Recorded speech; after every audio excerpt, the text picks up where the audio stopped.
Je m'appelle Adrien Corneillan, je suis peintre. Alors moi j'ai eu un parcours un petit peu varié, un peu particulier puisque j'ai eu plusieurs vies. J'ai été danseur, j'ai été avocat, j'ai eu des chambres d'hôtes.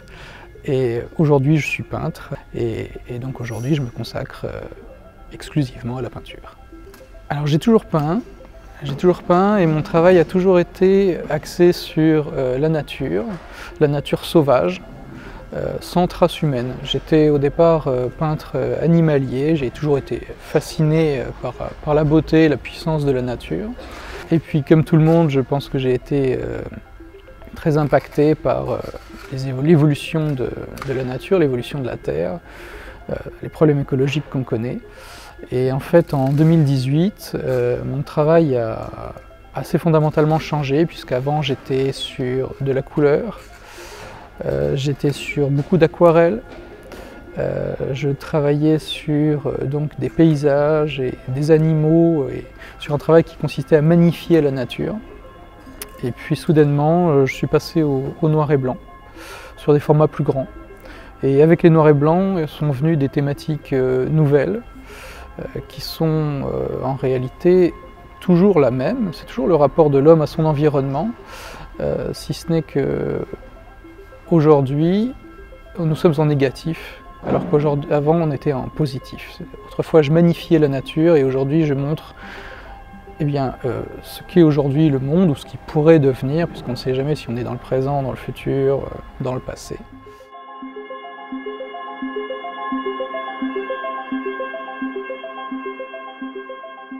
Alors ça, c'est une série que j'ai réalisée en 2018 qui se fondait sur l'opposition entre les géométries humaines et naturelles, la géométrie naturelle ondoyante et libre, et puis la géométrie humaine très orthogonale.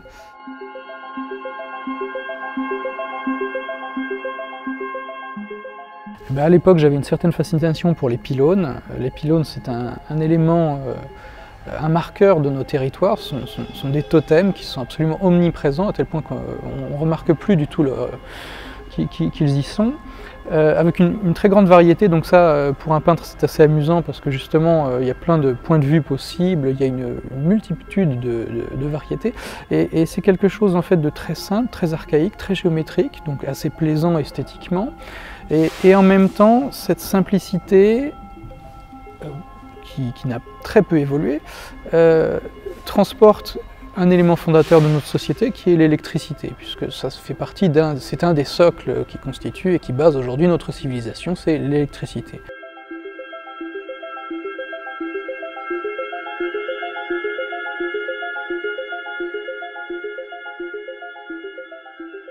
Et là on est toujours sur une géométrie naturelle, qui obéit en fait à des lois mathématiques extrêmement précises, puisque en fait les dernières recherches, en l'occurrence américaines si je ne dis pas de bêtises, qui marchent aussi bien pour les vols des tourneaux comme ici que pour les bancs de poissons, les mathématiciens ont cherché à modéliser, à comprendre comment il pouvait ne pas y avoir de collision, alors qu'on a des dizaines de milliers d'individus qui vont voler de concert, et justement de concert sans jamais qu'il n'y ait de heurts, et tout en formant des structures géométriques, alors radicalement différentes de celles qui sont humaines, puisque là on est uniquement dans l'arrondi, et jamais dans la répétition.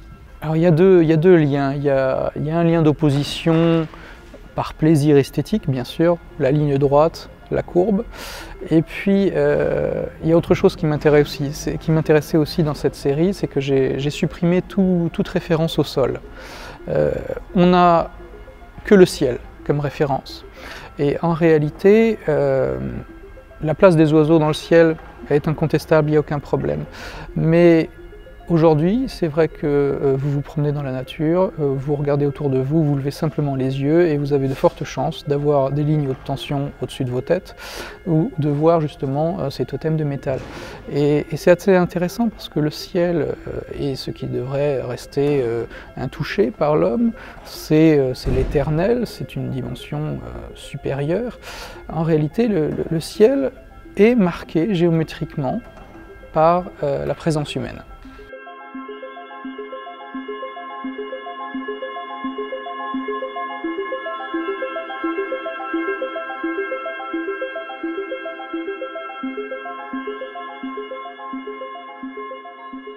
Ça peut paraître paradoxal de parler d'harmonie sur les pylônes, mais qu'on le veuille ou pas, c'est aussi une harmonie. C'est une harmonie architectonique, c'est une harmonie géométrique, c'est quelque chose qui est fait avec une grande économie de moyens, puisqu'en réalité ce sont des éléments modulaires qui sont assemblés comme un petit mécano. Hein. C'est très simple, quand on voit les entrepôts, c'est très amusant à voir, ce sont vraiment des barres métalliques normées, il y en a 8 différentes, et avec ça on arrive à construire en Lego, en mécano plutôt d'ailleurs, n'importe quel pylône. Et c'est une forme d'harmonie. Ça résiste aux tempêtes, ça résiste à des conditions climatiques incroyables, et pour que ça résiste précisément, il faut de l'harmonie. Alors je travaille à l'acrylique, j'ai beaucoup travaillé à l'aquarelle, j'ai travaillé à l'huile, et en ce moment c'est l'acrylique. Pour ce tableau, j'ai pris des pylônes qui étaient derrière moi. Alors je pars toujours des ciels, bien évidemment, je fais toujours les ciels alors de façon parfaitement libre, je ne m'inspire pas de photos ou de quoi que ce soit, je pars et je ne contrôle pas forcément le ciel qui va naître, je ne le contrôle même jamais, ce qui fait que très souvent il y a 5-6 ciels différents les uns derrière les autres avant d'arriver au ciel final. Ça c'est vraiment du domaine instinctif, je dirais. Et puis après, effectivement, le motif se pose, souvent décadré, parce que ça, c'est des histoires d'influence japonisantes qui se voient plus ou moins suivant les tableaux que je réalise, mais il y a toujours quelque chose qui en reste. Et après, c'est un travail très simple au pinceau, je ne fais pas de projection, je construis uniquement à la règle, à l'équerre. Non, je ne fais pas de dessin préparatoire, pas tellement, très peu en fait. Et en fait, quand on observe suffisamment, en réalité, enfin, très souvent, on découvre que les schémas sont toujours les mêmes. Et une fois qu'on a posé quelques grandes lignes, en prenant des repères, c'est indispensable.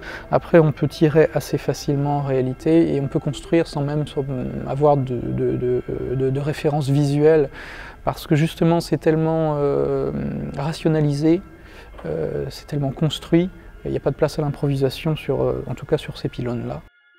J'ai toujours été fasciné par l'esthétique des ruines et depuis très longtemps.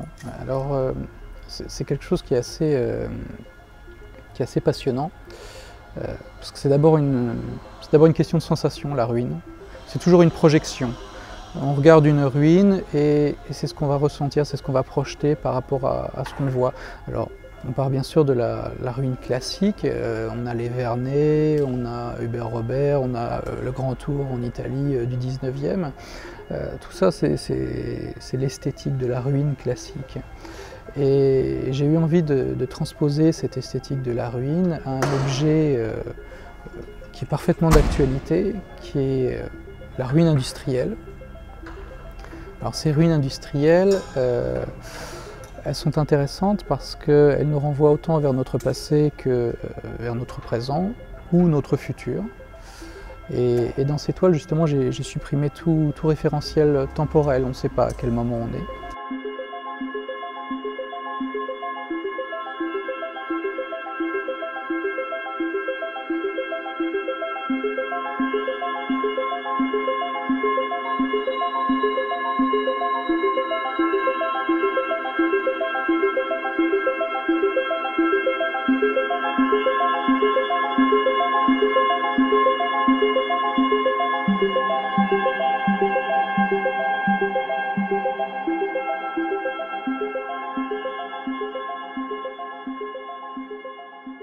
Et il y a une réelle poésie, qu'on le veuille ou non, qui se dégage en fait de cet abandon, de ces lieux de vie désertés, et qui en même temps représente l'horreur écologique la plus absolue.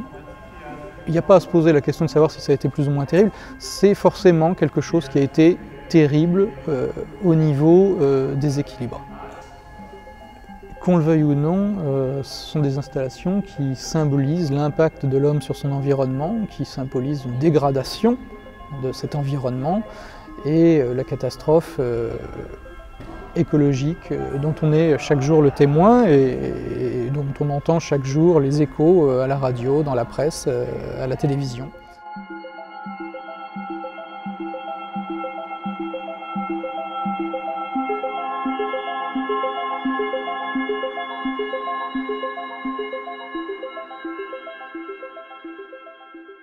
La rouille anoblit énormément l'horreur.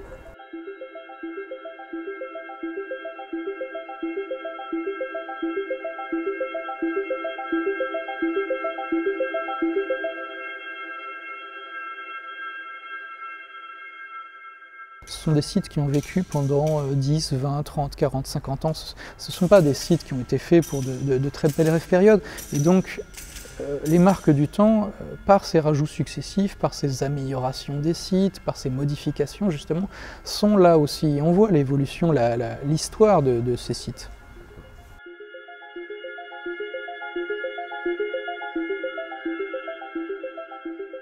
Alors là, j'ai rompu avec le noir et blanc habituel de mes toiles. Sur celle-là figure par les soirs bleus d'été, j'irai dans les sentiers. C'est une citation de Rimbaud. On retrouve mon obsession pour la sensation, puisque le poème justement s'appelle Sensation. Je ne l'ai pas clos volontairement, j'ai laissé juste cette bribe qui m'intéressait.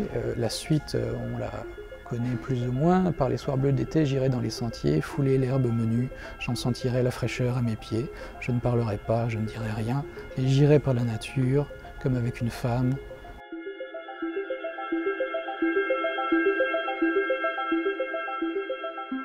Cette toile, enfin toutes mes toiles ont des titres. Celle-ci s'appelle Looking for Arthur, donc à la recherche d'Arthur. Arthur a disparu, les soirs bleus d'été ont disparu, l'herbe menue a disparu, et il ne reste qu'effectivement ce champ de désolation.